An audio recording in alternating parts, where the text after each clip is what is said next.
Sure. And my next guest is a fabulous columnist. She knows Boston politics inside and out, and she also understands elections like not a lot of people do. Holly Robichaud, thank you so much for joining me. Oh, thank you, Grace. I'm here in the bunker, so I can't have my memories brainwashed. So I can't be, converted over into a Democrat. They're going to help us out with that. So, but just so you know, there's 647 days until the midterm elections, and GOP needs to get to work. We've got to, just in day one, you look at what Biden did. He's sending gas prices up. He's putting people out of work. He doesn't care about any of us hardworking people. So the GOP needs to get to work. And so far they're just like, hey, it was fun going to the inaugural. And they don't get it. If this was the Democrats, right, you know what they'd be doing. On the first day, they'd be holding a protest against Donald Trump, and that's what they did. And the Republicans are sitting back and going, hey, I don't like that executive order. Getting ready for the slumber. But Holly, can I ask you this one question? Because I've heard a lot of people say this when I talk to family members, and I say, we got to get ready for 2022. And they say to me, well, what's the point? If all this mail-in voting's still going on, we'll never win again. But you really break down in your article, which people can find at gracecurleyshow.com, you really break down how we can avoid this in the future. Can you explain that to the listeners? Sure. Well, first of all, let's just use Biden's words against him. He wants unity. So today, the GOP should come out with their plan. You want unity? Here's how we do it. Let's clean up the elections. First push we should have is term limits, but that will take about 10 years to get passed with all the hurdles, constitutional and legal issues. Everybody likes term limits, whether you're a Democrat or Republican. Everybody's in favor of that, but I don't think you'll get it passed fast enough. What I would suggest that we do is get rid of early voting. And most people are like, oh, I kind of like early voting. Early voting is nothing more than an incumbency protection program. It doesn't help get new people out to the polls. When Massachusetts implemented it, the following year, I took and looked at the voters who voted early. And we rank voters on most databases, A, B, C, and D. There's also other propensities that you rank them at, 1 to 40. And, the higher the number, the more likely they are to vote. And if you look at who votes early, it's people that are going to vote anyways. So you're raising the cost of doing elections just on the towns and communities, but you're also raising them on the candidates, because before early voting, most campaigns spent the bulk of their money the last 3 weeks when most people made up their minds. But now, because you have early voting, you're talking 6 to 8 extra weeks of advertising you've got to do. And so once you raise the cost that much, it protects the incumbents that can raise the money, not the challenger candidates. So early voting's got to go. Mail-in balloting obviously has to go. And if we can't get rid of it, then require those barcoding on it so that they can't photocopy the ballots and just send any ballots in. That would be one thing. The other thing I really think that they should do is, if you're going to have drop-off boxes for mail-in ballots, put them in the police stations. That is the most secure place. First of all, nobody's going to vandalize those ballots. Second of all, a lot of felons aren't going to vote if they know that they have to go to a police station. It's a great place to put those mail-in ballot drop-off boxes.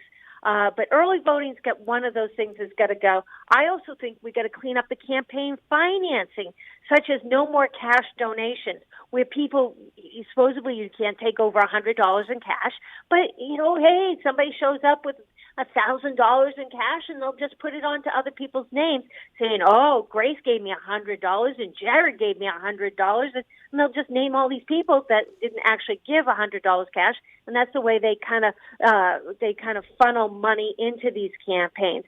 Make sure that every donation comes either through check or electronically. Now I'm hearing they're thinking about Bitcoin.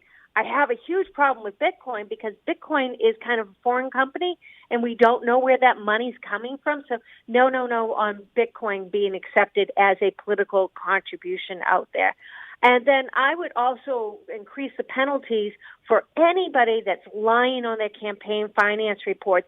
So many of these incumbents say, oh, I got a donation from a representative and of a company or an account executive, when these people are known lobbyists.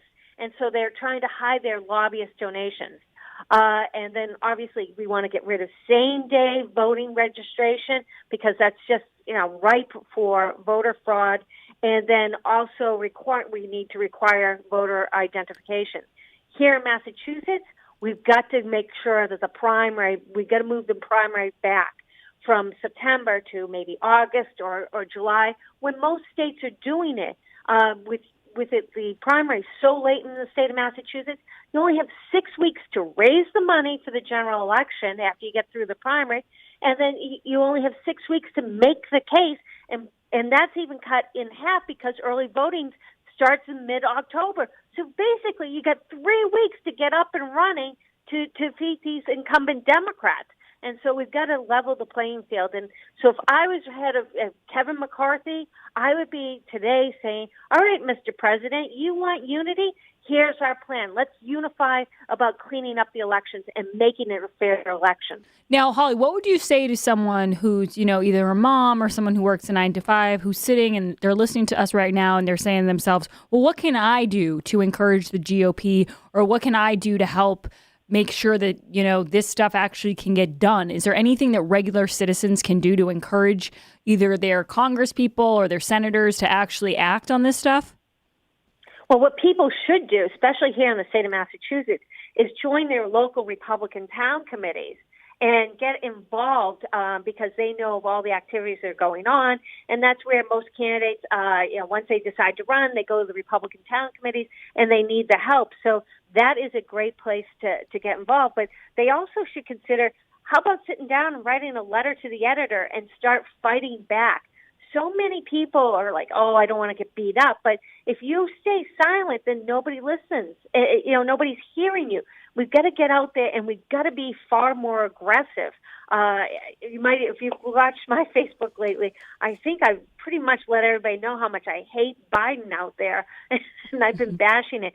Even today, 1,424 days to go of the Biden administration. Hope we're going to make it. People have got to get involved. They've got to speak out, and we can't be cowards to the media. And that's one of the biggest problems, like a Kevin McCarthy, and forget Mitch McConnell, hate him. But any of the GOP down in D.C., they're like, oh, the media is going to beat up on us. Did you not learn anything under Donald Trump? You could go out there, take their slings and arrows, but people hear through what the media is saying, hear and like it. Right. So get out there. Don't be so afraid. If you sit back and you cower, they're going to continue to beat up on you. Have some guts. Get some backbone. And if you don't have that backbone, then go home and we'll elect somebody else that does have the backbone. Holly, I totally agree, because that's something I noticed too. It's this power that comes with, and we see it with people like Donald Trump and Ron DeSantis, the governor of Florida. There's a real power in not having to be liked by the MSNBCs and the CNNs. And once you kind of say to yourself, they're always going to hate us, even if they don't hate you as much as they hate Trump, they're going to hate you. So you might as well get some stuff done, and you might as well have your own side, the Republicans, support you. Because what people try to do is they try to walk this fine line, and they end up losing both ends. Right. And if you don't go on these shows, then only one side gets out there. Only one side gets out there. Grace, on another matter, Stephanie Pollock is going down to D.C. I heard that today. Talk about failing upwards. So, she has run the transportation into the state into the ground, and now she's going to go nationwide with the plan. Oh, yeah, the MBTA is running so well. It's just, it's fiscally sound. It's a beacon for everybody to model their systems against. This is crazy. The state of Massachusetts spends $675,000 per mile per year on road maintenance. We're the second highest in the entire nation, and we're sending her down to head up the highways division for the entire country. Well, Holly, Yikes.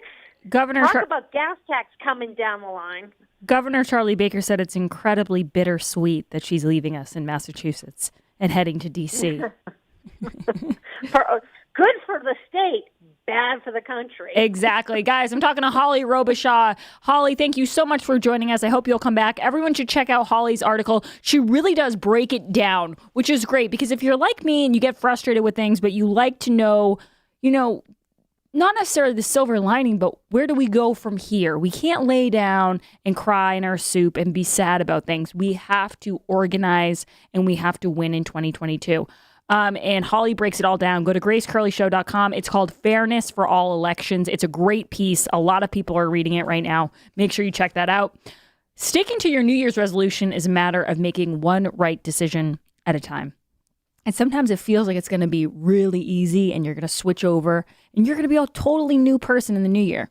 It doesn't always happen. So what you want to do is you want to take small steps. If you're looking to institute some healthy habits and improve your lifestyle this year, you need to check out Super Beets Heart Chews. I'm holding them up for the camera. We have tons of bags of these in the office. They're going fast, though, because I think you're only supposed to take 2 a day, but they're very delicious, and I think people here eat more than 2 a day. I'm not going to name names. Just 2 Super Beets Heart Chews per day give you the cardiovascular support and promote the heart-healthy energy you need to chase your goals. It also is great for circulation. I personally have pretty bad circulation in my legs. It works great for me. Super Beets Heart Chews combines non-GMO beets and clinically researched grapeseed extract, shown to be 2 times as effective at supporting normal blood pressure than a healthy lifestyle alone. So that's an easy way to support your health. And when it comes to implementing healthy habits this year, adding Super Beets Heart Chews to your daily routine is an easy decision to make. It's also a very yummy decision to make because they taste very good. Now you can get a free 30-day supply of Super Beets Heart Chews plus a free 30-day supply of their new delicious flavor, Super Grapes, with your first purchase by going to getsuperbeets.com/grace. That's 2 free gifts valued at over $50, only available at getsuperbeets.com/grace. That's getsuperbeets.com/grace. 844-500-4242. We are going to have a restaurant owner on at 2:30, but before we get to him, I would love to take your call at 844-500-4242. We will be back after the break. I'm Grace Curley, and this is The Grace Curley Show. Follow Grace on Twitter at @G_Curley. This hour